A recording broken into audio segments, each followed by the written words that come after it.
ಝೈದ್ ಅವ್ರಿಗೆ ಯಾವ ಯಾವ ಥರದ ಒಂದು ರೋಲ್ಗಳನ್ನ ಮಾಡಬೇಕು ಅಂತ ಇಷ್ಟ ಆಗುತ್ತೆ? ಯಾಕಂದ್ರೆ ಇದರಲ್ಲಿ ಸ್ಟಾರ್ಟಿಂಗಲ್ಲಿ 3 ಶೇಡ್ ಇತ್ತು, ಬಟ್ ಈ ಸಾಂಗಲ್ಲಿ ಒಂದು ಬೇರೆ ಥರ ಶೇಡು. ಹಾಗಾಗಿ ಯಾವ ಥರದ ರೋಲ್ಗಳನ್ನ ಮಾಡೋದಕ್ಕೆ ಅರ್ಜಿದೆ ಅಂತ? ಸರ್ ಈಗ ನನಗೆ ಲವ್ ಸ್ಟೋರೀಸ್ ಮಾಡೋಕ್ಕೆ ತುಂಬ ಇಷ್ಟ ಸರ್. ಓಕೆ.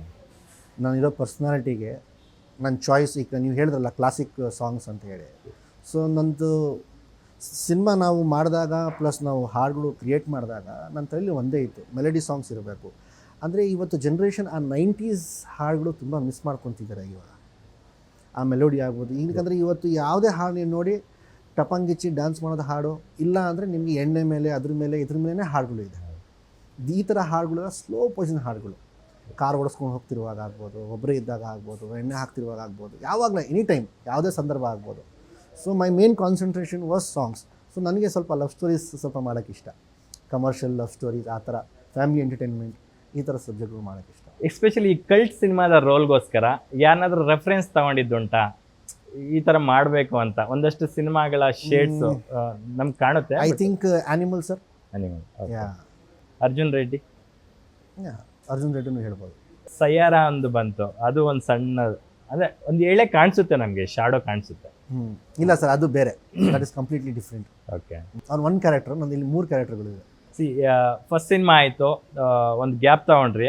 2ನೇ ಸಿನಿಮಾಗೆ ತುಂಬ ನೀಟಾಗಿ ಹೋಮ್ ವರ್ಕ್ ಮಾಡ್ಕೊಂಡು ಬಂದಿದ್ದೀರಾ. ಒಳ್ಳೆ ಟೆಕ್ನಿಷಿಯನ್ಸು, ಒಳ್ಳೆ ಕೋಸ್ಟಾರ್ಸ್ ಜೊತೆ ನೀವು ಸ್ಕ್ರೀನ್ ಶೇರ್ ಮಾಡಿದ್ದೀರಾ, ಒಂದು ಜರ್ನಿ ಮಾಡಿದ್ದೀರಾ. ಅದು ಎಷ್ಟು ಖುಷಿ ಕೊಡ್ತು ಅಂತ? ತುಂಬ ಖುಷಿ ಕೊಡುತ್ತೆ sir, because working with her, ಇಲ್ಲ ವರ್ಕಿಂಗ್ ವಿತ್ ರಚಿತಾರಾಮ್ ಅವ್ರು ಆಗ್ಬೋದು, ವೆರಿ ಪ್ರೊಫೆಷ್ನಲ್ಸ್. ಈಗ Rachita Ram she is a big super star. So ಎಲ್ಲೂ ಸಹ ಒಂದು ನಾನು ಸ್ವಲ್ಪ ಭಯ ಇತ್ತು ನನಗೆ, ಏನಕ್ಕೆ ಆ ಅಮ್ಮ ಹಿಂಗೆ ನನ್ನ ಜೊತೆ ಕೋಆರ್ಡಿನೇಟ್ ಮಾಡ್ತಾಳೋ ಇಲ್ವೋ, ಸ್ಟಾರ್ ಅಲ್ವಾ, ಹೇಗೆ ಬೇಕಾದ್ರೂ ಬಿಹೇವ್ ಮಾಡ್ಬೋದು ಅಂತ. ಸೊ ಆ ಅಮ್ಮನೂ ತುಂಬ ಚೆನ್ನಾಗಿ ನಡ್ಕೊಂಡು ನನ್ನ ಜೊತೆ, ಇನ್ಕ್ಲೂಡಿಂಗ್ ಮಲೈಕಾ, ಏಕೆಂದರೆ ಅವಳು ಸೀರಿಯಲ್ನಿಂದ ಬಂದಿರೋದ್ರಿಂದ ಅವ್ರಿಗೆ ಎಕ್ಸ್ಪೀರಿಯನ್ಸ್ ತುಂಬ ಇದೆ. ಓಕೆ. ಕ್ಯಾಮ್ರಾ ಫೇಸಿಂಗ್ ಆಗ್ಬೋದು, ಎಕ್ಸ್ಪೀರಿಯನ್ಸ್ ಆಗ್ಬೋದು. So it was nice working with both of them. Super. ನಿಮ್ಮ ಬನಾರಸ್ ಸಿನಿಮಾಗೆ ಅಜನೀಶ್ ಲೋಕನಾಥ್ ಅವರು ಮ್ಯೂಸಿಕ್ ಕಂಪೋಸ್ ಮಾಡಿದ್ರು, ಇದಕ್ಕೆ ಅರ್ಜುನ್ ಜನ್ಯ ಅವರು.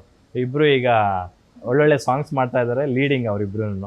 ಸೊ ಹಂಗಾಗಿ who is best music director? ಅದು ಕಷ್ಟ ಸರ್, ಏನಕ್ಕಂದರೆ ನನ್ನ ಫಸ್ಟ್ ಸಿನಿಮಾಗೆ ಅವ್ರು ಬ್ಲಾಕ್ ಬಸ್ಟರ್ ಹಾಡು ಕೊಟ್ಟವ್ರೆ, ಈ 2ನೇ ಸಿನಿಮಾಗೆ ಅರ್ಜುನ್ ಸರ್ ನನ್ನ ಕೊಟ್ಟವ್ರೆ. I think both of them are best. Malaika ಅವರು? ನಂದು ಅರ್ಜುನ್ ಜನ್ಯ ಸರ್, ಬಿಕಾಸ್ ನನ್ಗೆ 2 ಸಾಂಗ್ ಅವರೇ ಮಾಡಿರೋದು. ಸೊ ಆಬ್ವಿಯಸ್ಲಿ ಅವರು ನಾನು ಪರ್ಸನಲಿ ಇವತ್ತು ಭೇಟಿ ಆಗಿಲ್ಲ, ಬಟ್ ನಮ್ಮ ಸಿನಿಮಾ ಅಂತಲ್ಲ, ಎಲ್ಲ ಸೂಪರ್ ಸ್ಟಾರ್ಸ್ಗೆ ಅವರು ದೊಡ್ಡ ದೊಡ್ಡ ಸಾಂಗ್ಸ್ನ ಕೊಟ್ಟಿರೋರು.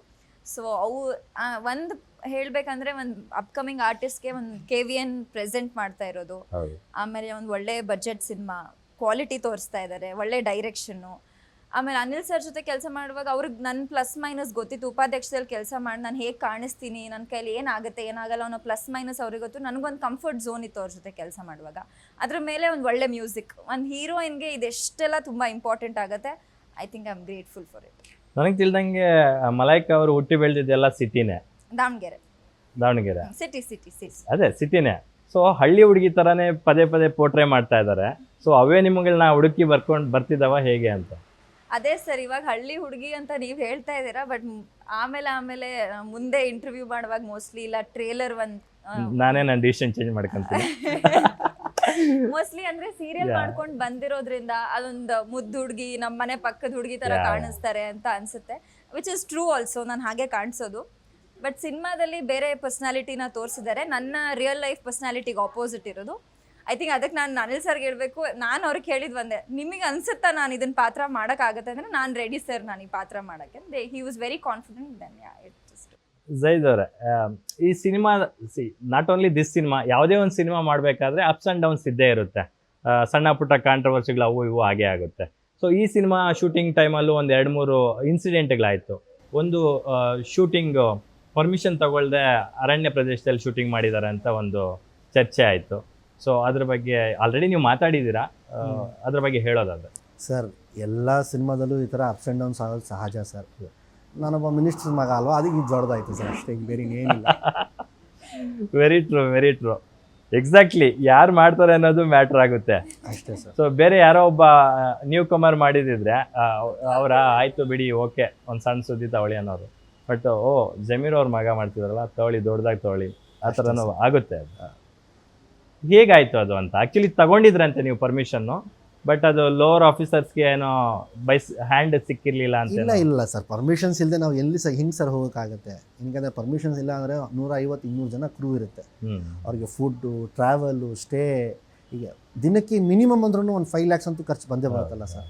ಸೊ ಯಾರಿದ್ರು ಏನಕ್ಕೆ ವೇಸ್ಟ್ ಮಾಡ್ತಾರೆ ಪ್ರೊಡ್ಯೂಸರ್ಸ್ ಅವರು. ಸೊ ಪ್ರೊಫೆಷ್ನಲ್ ವೇಲಿ ನಾವು ಪರ್ಮಿಷನ್ ತೊಗೊಂಡಿದ್ವಿ. ಆ ಲೋ ಆಫೀಸರ್ ಯಾರಿದ್ನೋ ಅವನಿಗೆ ಲೆಟ್ರ್ ಅದು ತಲುಪಿರಲಿಲ್ಲ. ಓಕೆ. ಸೊ ಅವನಲ್ಲಿ ಒಂದು ಸ್ವಲ್ಪ ನ್ಯೂಸೆನ್ಸ್ ಕ್ರಿಯೇಟ್ ಮಾಡ್ತಿದ್ರು, ಸೇಯಿಂಗ್ ದಟ್ ಶೂಟಿಂಗ್ ಮಾಡೋಂಗಿಲ್ಲ, ಮಾಡಬಾರ್ದು, ಹಾಗೆ ನನಗೆ ಮೇಲೆಯಿಂದ ನನಗೆ ಇನ್ಫಾರ್ಮೇಷನ್ ಬರಲಿಲ್ಲ ಅಂತೇಳಿ. ಸೊ ಶೂಟಿಂಗ್ ನಿಲ್ಲಿಸಿದ್ವಿ. ಅಷ್ಟೊತ್ತಿಗೆ ಯಾರೋ ಹುಡುಗರು ಅಲ್ಲಿ ಅಕ್ಕಪಕ್ಕ ಇರ್ತಲ್ಲ ಸರ್, ಹಿಂಗೆ ವೀಡಿಯೋ ಮಾಡಿಬಿಟ್ಟು ಸೋಷಿಯಲ್ ಮೀಡಿಯಲ್ಲಿ ಹಾಕ್ಬಿಟ್ರು. ಅಲ್ಲ, ನೀವು ಮನಸ್ಸು ಮಾಡಿದ್ರೆ ಅದು ಏನು ಬೇಕಾದ್ರೂ ಮಾಡ್ಬೋದಿತ್ತು. ಅಪ್ಪನೇ ಉಸ್ತುವಾರಿ ಸಚಿವರೇನೋ ಇದ್ರು ಅನ್ಸುತ್ತೆ ಬಳ್ಳಾರಿಗೆ. ಹೌದು. ಸೊ ನೀವು ಅಪ್ಪ ಹೆಲ್ಪ್ ತಗೊಂಡಿಲ್ಲ ಅನ್ಸುತ್ತೆ ಬಹುಶಃ. ಅವಶ್ಯಕತೆ ಇರಲಿಲ್ಲ ಸರ್. ಹಿಂಗಂದ್ರೆ ಪರ್ಮಿಷನ್ ತೊಗೊಂಡ್ರು ಹಣ ಕಟ್ಟಬೇಕು, ಪರ್ಮಿಷನ್ ತಗೊಳ್ಳಿಲ್ಲ ಅವ್ರು ವಿದ್ಯುತ್ ತೊಗೊಂಡಿಲ್ಲ ಅಂದ್ರೂ ದುಡ್ಡು ಕಟ್ಟಂತೂ ಕಟ್ಟಲೇಬೇಕು.